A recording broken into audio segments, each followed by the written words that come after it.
کی طرف دیکھا تو خوف سے اس کا خون جم گیا۔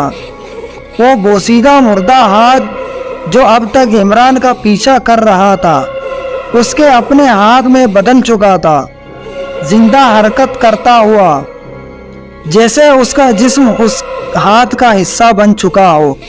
یہ کیا ہو رہا ہے؟ عمران نے دہشت زدہ ہو کر کہا۔ اس نے بوڑھے کی طرف دیکھا لیکن وہ کرسی اب خالی تھی، بوڑھا غائب ہو چکا تھا۔ پھر ایک زوردار کہکے کمرے میں گونجا اور دیواروں پر پرانی خون آلود تصاویر ظاہر ہونا اسٹارٹ ہو گیا۔ ان تصاویروں میں عمران کو اپنا عکس دکھائی دیا، جیسے وہ ہمیشہ سے ان خوفناک واقعات کا حصہ رہا ہو۔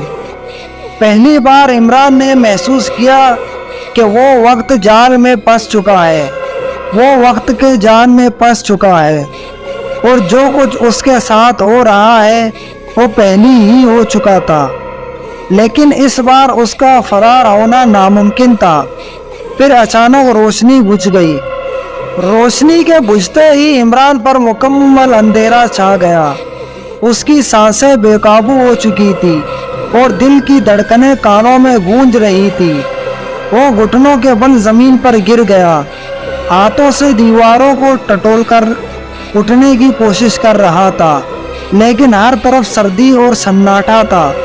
اچانک پیچھے سے کسی کے قدموں کی آہٹ سنائی دی۔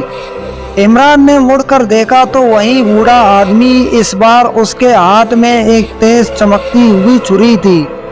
تم نے اپنے مقدر کو بدلنے کی کوشش کی ہے عمران، لیکن کوئی اس سے بچ نہیں سکتا۔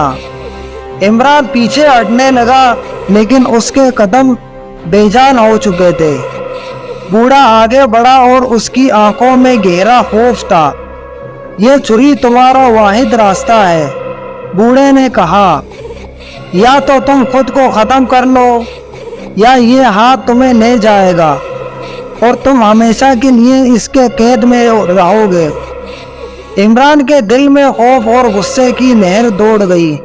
میں اپنے آپ کو تمہارے حوالے نہیں کر سکتا، اس نے چیخ کر کہا اور بوڑھے کی طرف لپکا، مگر جیسے ہی اس نے چھری پکڑنے کی کوشش کی بوڑھا غائب ہو گیا اور چھری سیدھے عمران کے سینے میں گھس گئی۔